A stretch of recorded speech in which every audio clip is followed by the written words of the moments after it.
Hey everybody, welcome to Movie Mavens, home of the spicy double feature. I'm Carson Green. And I'm Annie Janes. This week's spicy double feature is Spicy double feature. Spicy. Blink Twice and Get Out. Dude, okay, can I be so for real and sincere with you? Please. This might be the double feature. Like the one, the ultimate. And Get Out is is it your number one? Or is it just a number one? It's up there. I would say it's definitely top 10. For sure, top 10. Yeah. I can't believe we have never done this movie. I think we were waiting for the double feature, and this is it. Okay, we've got directorial debut, actor turned director. We've got very, very, very intense thematic experiences. And it's very, very obvious to me watching Blink Twice that Zoe Kravitz is obviously very passionate about, and trigger warning, we're going to be talking about some really intense stuff. It's apparent to me that Zoe Kravitz is passionate about justice for sexual assault in the same way that I think that Jordan Peele is passionate about pointing a light on racism. Yes. And it doesn't end there. We've got Polaroid photos by way of revealing a plot twist. Yup. We've got going away to a secluded location owned by rich people. Yup. And the main character being an outsider in class and in status and in race in both films. Mm-hmm. So there's a lot of overlap. Clearly, Zoe was inspired by Get Out and some other films, I think. Yeah. So I'm so glad that you feel that this double feature was worthy of getting Get Out on the show once and for all. Dude. Yeah, me too. I'm glad we're doing it. I'm glad we're talking about this movie. But let's jump into Blink Twice. I'm so curious about what you have to say and what you thought. So, Annie, would you please hit me with some facts? Okay, Blink Twice came out August 23rd, 2024, directed by Zoe Kravitz. It is starring her boyfriend, Channing Tatum, Naomi Ackie, Aaliyah Shawkat. I didn't know anyone was in this movie. Aaliyah Shawkat's in this. Haley Joel Osment is in this. Simon Rex is in this. And Christian Slater is in this. And Gina Davis. Davis. I can't keep saying and, but Kyle MacLachlan. My God. And we have a breakout actor. Who? The young kid, the blonde, who did nothing. Levon Hawke Lucas, who did nothing. That is Uma Thurman and Ethan Hawke's fetal collaboration. Oh. So Maya Hawke, they're more famous. What did you say? Fetal collaboration? Is that an online term, or did you coin that? I believe it's an online term. I didn't coin it. I'm really regurgitating it. I love it. All right. Well, I could see the resemblance. Okay. Here's the description from IMDb. When tech billionaire Slater King meets cocktail waitress Frida at his fundraising gala, he invites her to join him and his friends on a dream vacation on his private island. As strange things start to happen, Frida questions her reality. This movie has a 73% on Rotten Tomatoes. What did you think? We will be spoiling it. There's your warning. We will be spoiling it. Also, I just want to give a blanket trigger warning again. We will be talking about sexual assault. Okay, thank you for asking, Annie. This movie kind of exceeded my expectations. Number one, straight off the bat, amazing performances. Literally spectacular. I felt like everyone brought their A game, especially Frida, especially Channing Tatum.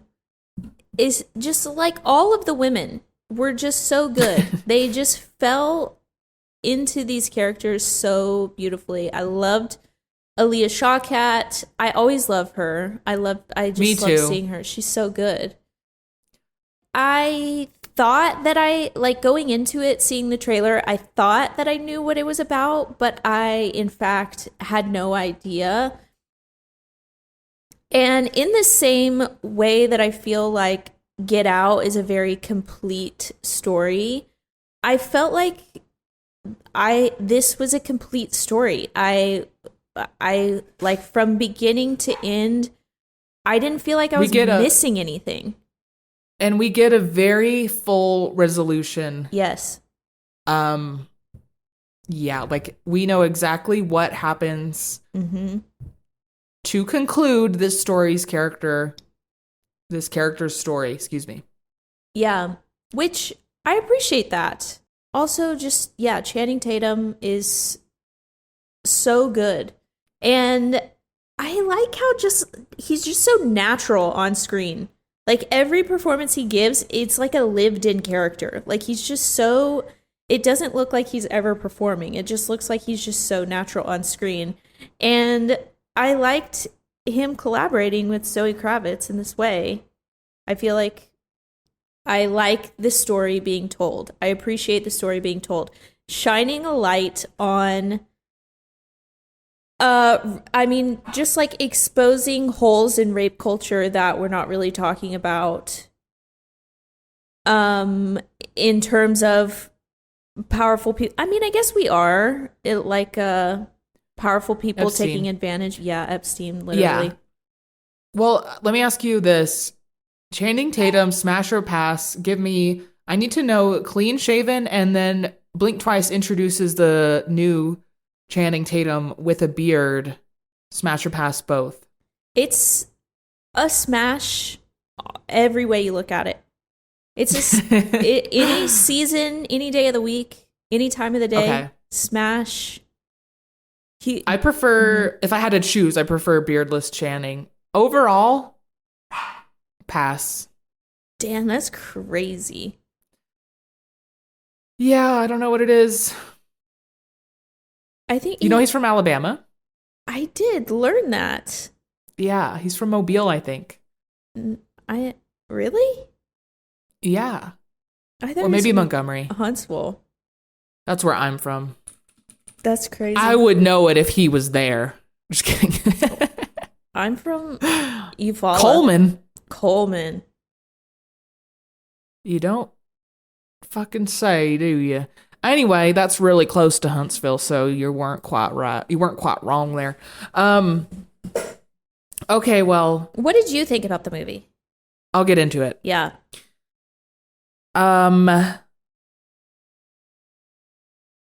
This movie was very well done. Zoe is very confident. Yeah. She has made a film that is funny, that is serious, that is saying something, and that is thrilling at times. Mm-hmm. I went into this knowing almost nothing, and I had a fun time with it. But fun there's something weird there. And in the movie, when we get to the reveal, so I will explain now what happens. Basically, cocktail waitress and her best friend get pulled along into Channing Tatum's private island. They're partying for days. Good food, good drugs, running around, having a great time. Cute outfits, but they're provided to them. And they're like, isn't it weird that all of our clothing, or that there's clothing here for us? They're provided perfume, makeup, blah, blah, blah. And the days start to blend together and they start to wonder, like, what day is it? And like, they can't really ask that because everyone's like, we're having fun, shut up. And eventually the main character loses her best friend. She's like, where the hell is Jess? And everyone is like, who's Jess? Mm-hmm.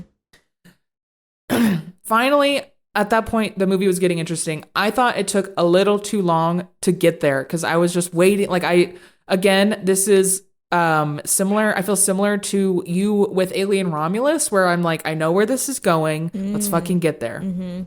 And once we got there, it was a fun time. I thought it took too long to get there. But again, that's because this movie is also following a formula. It's like taking things from Get Out, is very don't worry, darling. It's taking things from Saltburn.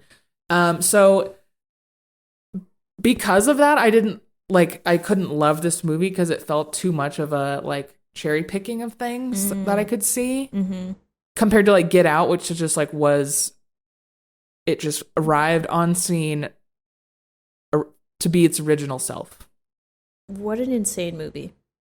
So anyways, blink twice. Main character takes a swig of something that the housekeeper offers her, and it's snake venom. And after that, she starts remembering things she couldn't remember before. And what she remembers is that every night these men are raping everybody. They're raping everybody, and then they're making them forget. And this is actually just they're just like their funky sex island. It was originally going to be called Pussy Island, this movie. Did you know that? I didn't. Yeah, and they changed it.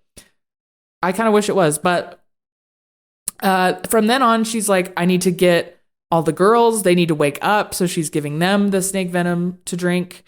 And then they even talk about this idea that women banding together is just like powerful and empowering. And I'm like, okay, let's do it.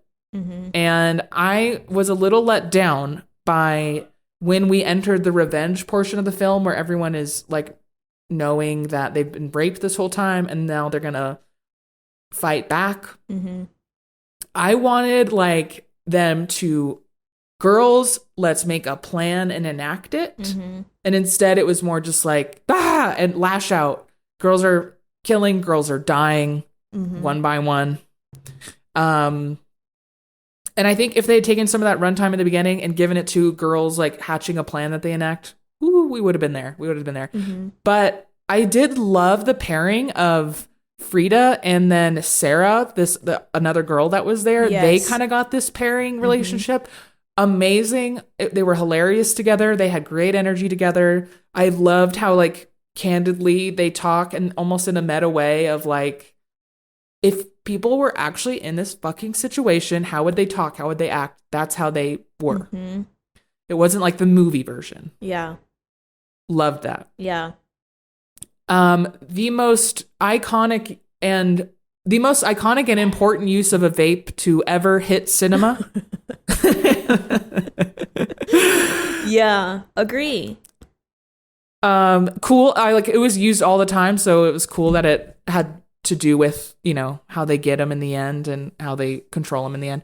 So I don't know. I had a great time. I just didn't love it for all those reasons. Yeah.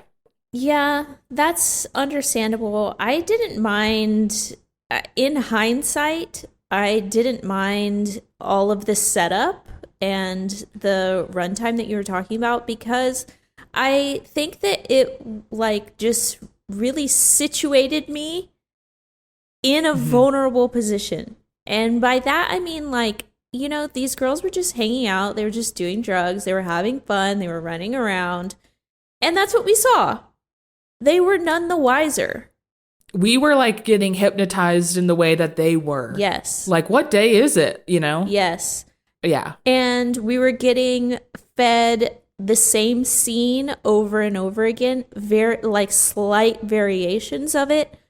I liked it. That worked for me because it was like, it was hypnotizing. It was like something is afoot, something's going on, and it said that to us in a way that wasn't like overt And I don't know, I like that. It worked for me. But I hear what you're saying. I think like right when Jess got bit by the snake, that's when the entire tone of the movie, the pace of the movie, everything shifted in that moment. And I like before and after. I think it worked for me. I really, really like the setup that they're on an island and there is a flower that is only grown on the island, and there is a venomous snake that is only on the island. They're like, perfect. Let's rape them. I love that. Oh my God. It was so. I like that too. I loved all those little details. I didn't love the cliche grandma who's also gonna be like South American or something. Oh, right. Who's just like saying the same word over and over again and to be creepy. Yeah. Moratorium on that shit. Come up with something better. Yeah. Moratorium on. There was too many like jump scares. I'm doing air quotes where like someone would just come up behind her and be like, hello. And there would be like a crazy sound drop. Right. And the sound design was irking me. Like the sound of the vape. I'm like, that's not what they fucking sound like. And then like the footsteps of the waiters was so fucking loud. Like some of that was bugging me. Okay, but all those things minor. I have to bring this up and maybe you can help me work through it. Yes.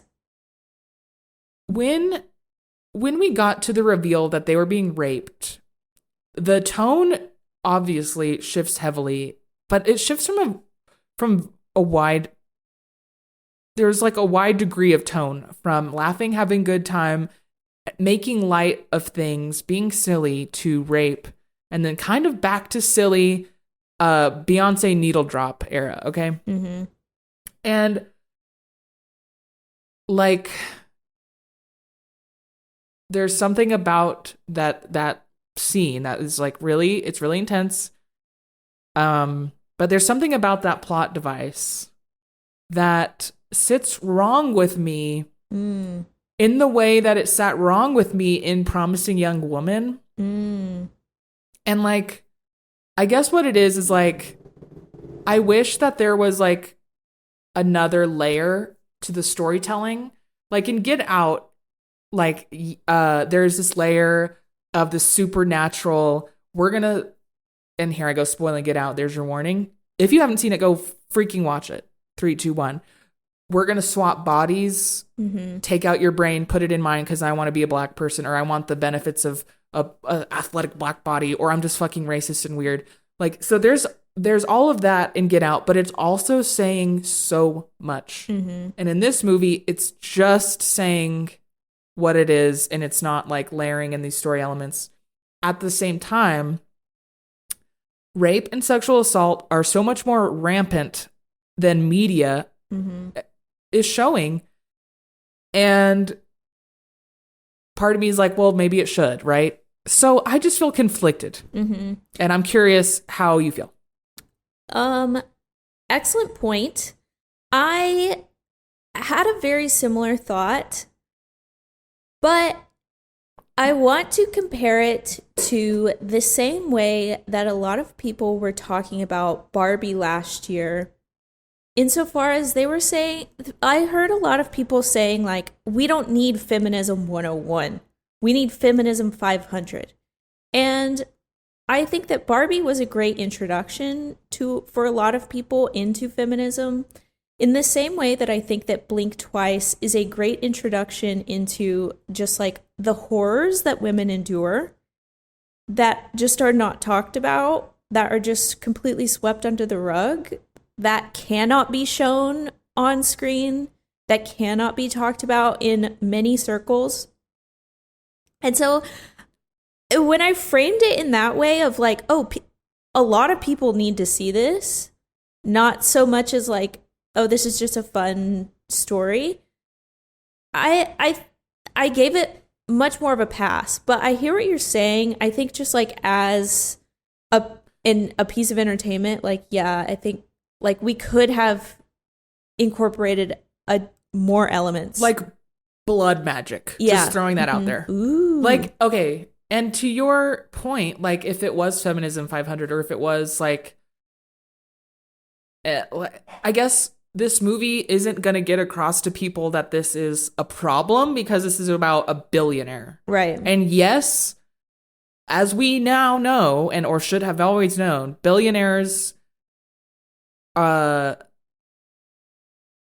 probably and are dealing with fucking like sex slaves and human trafficking. And so like that is real, but that is like, but if we're gonna just like go out and represent sexual assault and it's a problem, this is not the most common way you experience it whatsoever. Yeah. So there's that too. True. So it's hard. It's like, so when we get to the revenge part, I'm still like feeling, I didn't feel as bad as like Promising Young Women, where it's like that just didn't work for me. Yeah. This worked more for me, especially with how it ends and what it's doing there. So anyways, I just felt a little conflicted with the tone, and it's not holding the movie back for me. Like, people should still see it. I still really liked it. I just was curious what you thought, and I'm curious what other people think, other women think. Yeah, me too. Mm-hmm. I will say, like, I liked. there was so much like plant and payoff in this movie. Like in the very opening scene, we're watching Frida Google Slater King and like watch these interviews and him apologizing for his bad behavior, and he's like, yeah, I'm gonna go be on my island with my chickens, and then we end up on the island with the chickens. There was and the apology scene later, like when he's Yep. saying that they don't mean anything, Uh-huh. and he says I'm sorry over and over and over again. What did you think about that scene? I thought it was cool. I thought it worked for me. I was like, yeah, it's touching on that. Like, this is another real problem it's touching on, of like fake celebrity apologies that are just like formulaic and don't mean anything. And that worked for me. What didn't work was like they tried to do another little, I don't want to call it a soapbox moment, but sort of, where Channing Tatum was like lecturing Mr. Hawk Jr., the blonde guy who was also being raped, about how he didn't do anything. And that was also a soapbox moment, but it was weird coming from Channing, and I thought it wasn't quite there. I was like, needed another pass on that. Yeah. What did you think of those two moments? Yeah, these are very real things. Like, yeah, they are real. It just felt like one was like a more elegant expression of than the other. Yeah. That's all. I think you're right. But I am like, nonetheless, like, I don't know. I'm glad that these conversations are being had on screen. I'm glad that this is being represented nationwide in theaters now. Like that. I mean, I don't know. Like, this is groundbreaking. It really is. It's just in. It is. I mean, just that we are having these conversations, that we're empowering women and we are shaming men. Like, hey, right. You can apologize as much as you want, but we are seeing through it. Yeah. But I do agree. I think it was a little bit strange. I think rather than like hearing Channing say like, oh, you did nothing, that could have been a really good show don't tell moment, which maybe we did see it a little bit in the scene.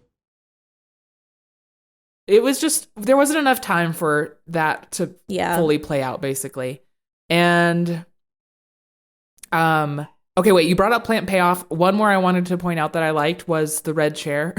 Oh my God. Like the red chair, it's ugly. We don't know where to put it. And then in the end, they use it as a very silly, over the top, there you are, or like, what are we gonna do with you? And you think that he's talking about the hidden main character, and no, it's the chair in the corner. That was great. Loved it.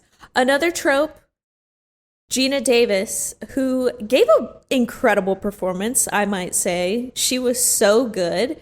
But Gina Davis plays this character where she knows what's going on. She sees it, and she chooses to look the other way, and she kind of has this boys will be boys attitude.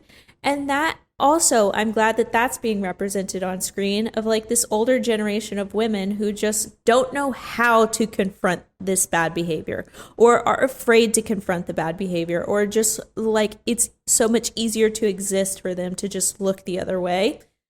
And I like that that was played on screen and not in like a, like, I didn't feel like we were pointing a finger at her. We just kind of watched that play out. No, it's all our parents. It's all our, and I'm not just talking about with sexual assault. I just mean with anything bad, this is like the way that they are. They're like, I'd just rather not know. Yeah. Than feel something about it. Yeah. I do think that this movie deserves a second viewing, which I will watch it again. Yeah. I recommend this movie in general. Me too. You want to score it? Yes, my score is 8. Good job, Zoe. I'm giving it a 7. Movie Maven 7.5 out of 10. Okay, let's talk about Get Out. Annie, will you please hit me with some facts? Okay, Get Out came out in 2017. It was written and directed by Jordan Peele. It has a 98% on Rotten Tomatoes. It is starring Daniel Kaluuya, Allison Williams, Lakeith Stanfield, and Lil Ray Howery. Here's a description from IMDb. A young African American visits his white girlfriend's parents. This was written in 2017. A young African American visits his white girlfriend's parents for the weekend, where his simmering uneasiness about their reception of him eventually reaches a boiling point. I want to start. What is your relationship to this movie? How many times have you watched it? What did you feel watching it this time? I first saw this movie in theaters when it came out, and I've since seen it, I think, twice. And I love this movie. I think it's great. And seeing it this time, like, I think the gap since I've seen it last has been the biggest, and I was watching it with a friend who had never seen it, so I love doing that. Because it can kind of give you fresh eyes, just like having the presence of someone that hasn't seen something. It's a really great feeling. And I really enjoyed it. I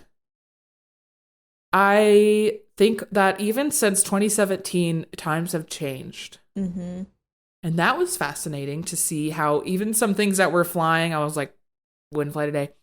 Jordan Peele, this movie, tight script. Tight.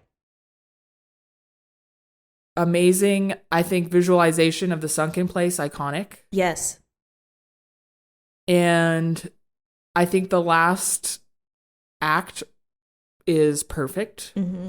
It moves so quickly and is so fun and has so many like fun ways that the plot unfolds. And it's, like we said, it's saying something important. This movie is great. I love it. I don't know what else to say. I love it. Yeah. This movie is great. There were some things I've seen this many times. I watched it in theaters maybe this year. It might have been late last year. It might have been this year. But I also saw it in theaters in 2017, and I've watched it many times. And the thing that I like about this movie, and the thing that I like about Jordan Peele as a filmmaker, is there's just so many layers. There's so many layers. There's so many things to discover in this movie. One thing that I noticed this watch was the deer.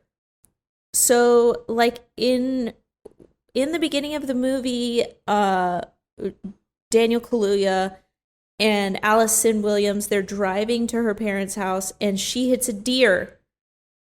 And then we get this, like, just moan. Like, we hear the deer dying on the side of the road, and he's like moaning. And you can see Daniel Kaluuya's character, Chris, is like really, he is hurt by that. He like goes and he looks at the deer and he can see that the deer is in pain and he's hurt by that. But he doesn't know what to do and he can't really do anything for it. And then later he visualizes it maybe like while he's in the sunken place or like during one of the hypnosis sessions. And then at the end, he uses the deer. He uses a deer head, not that deer head, but a deer head, to kill the dad. Not only that, but the deer is like a connection to his character's ghost. It's like a screenwriting term. Mm-hmm. Because his mother was the victim of a hit and run. Right. So him going to look at that deer means more than just him looking at the deer. Right. So yeah, there's a connection with that as well. But that is just like, that is such a minute detail in the grandeur of this movie. And just being able to grab new things on each watch, like that is so, it's impressive. Yeah. Okay, so you mentioned picking up on watching it and picking up on new things this time. How I watched it this time around was that I was thinking about it through the lens of Jordan Peele, the funny guy. Jordan Peele from Key and Peele. And there were so many more things that I thought were hilarious, that I thought were like, could be in a fucking sketch comedy. Okay. But he's repurposing them for this tone, which is interesting. The one example I'll give is when Daniel, what is his name in the Chris. movie? Chris. When Chris goes to say what up to Lakeith Stanfield's character, and at the end he's like, whatever, it's all good. It was a weird interaction, but he's like, whatever, it's all good. And he goes to give him a fist bump. And Lakeith Stanfield goes to give him a handshake. So he like grabs his fist in like a really awkward moment. And there's a bass drop that's like, boom. But think about that in a Key and Peele sketch. That would like, it is so fucking funny. And like, of course, Rod, his best friend, Rod is hilarious. But that's not the only funny thing that's happening. Right. And I was picking up on way funnier things. Like if you think about Allison Williams in the end, like drinking her milk and eating her little Fruit Loops, like I think we've always thought that's funny. But when you think about it, like thinking about Key and Peele and thinking about it as a sketch, it's like it elevates it, dude. Yeah. And so I was thinking that a lot more things were funnier in a different way than I ever have before, outside of all the funny Rod scenes. So I had a great time. Dude, Rod, have you ever met my brother?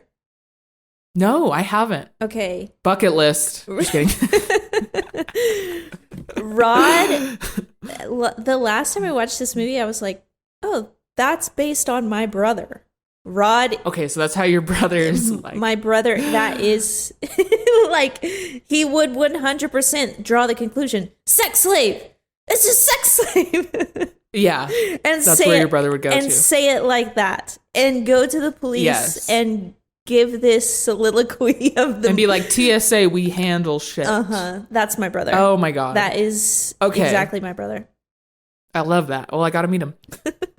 I have 2 notes that I've never had before, but now I have them. Okay. First note is that Jeremy, the brother, why do you talk like that? No one in your family talks like that. Where'd you get that stupid accent? I was cracking up. He has like this crazy like Brando New York accent. And I'm like that was the first time I had ever noticed it.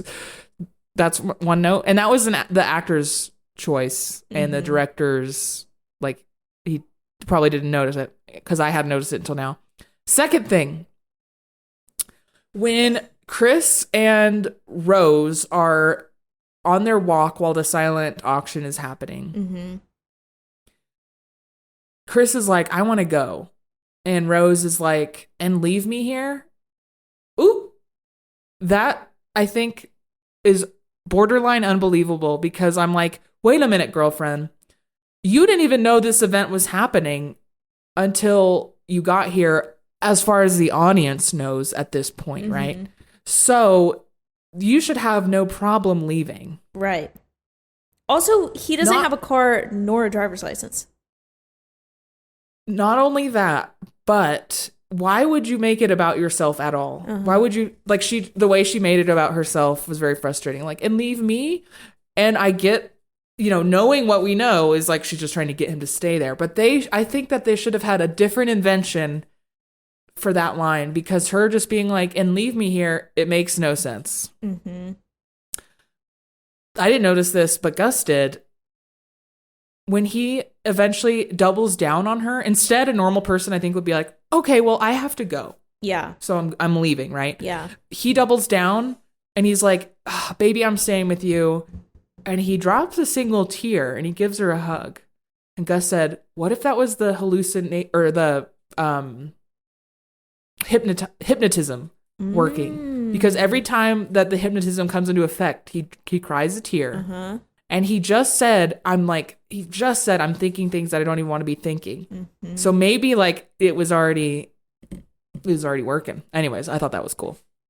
I really, really like that scene. I really, really like that scene. I like how it looks. I like that they're sitting on that lake. And I remember the first time I watched it, okay, obviously, like, something's going on. In Alabama. Oh, I didn't know that. Sorry. Okay, so you're watching that scene for the very first time. Something's going on. Something fucked up is going on at this plantation. What it is, I don't know.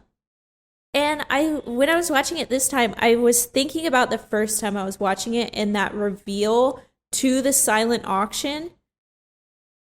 I was gobsmacked. I was absolutely aghast. I could not believe. I was like, oh my God, this is taking it to levels I never even imagined. Yes, exactly. I think that is what makes this movie so amazing. And then the reveal, like the photo reveal is so much more meaningful. Whereas in Blink Twice, it's like, it didn't take it to where I didn't imagine. It took it exactly to where I imagined it. And then the photo reveal, I was like, okay. Whereas here, it's just like, it's like, oh, get the fuck out, get the fuck out. It changes the danger. It ups the ante. Yeah. No, it really does. Yeah. I also on this watch,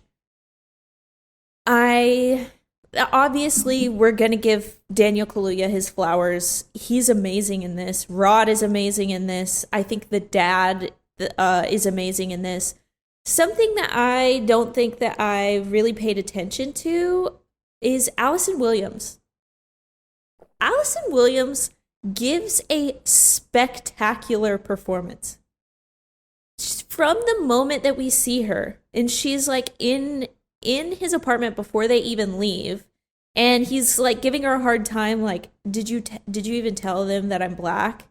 And her response, just like her body language, the way that she delivers the line of like, yeah, mom and dad, I'm bringing my black boyfriend. Just the way that she says that so emphatically, like, oh my God, she's so good in this movie. It's a shame that she could never get out of this role after the movie. Like, she just kept being Rose in other movies, kind of, in my opinion. Like Megan, for example. Oh yeah, I forgot about Megan. Yeah. No, I was watching her more this time around too, because like once you're paying attention, like, oh, how is she gonna lie? How is she gonna say this? How is she gonna, and very well done. And she just has this fucking look about her.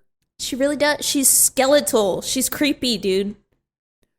She's creepy, but she's like beautiful, clearly in an unsettling way that's like, it's too much.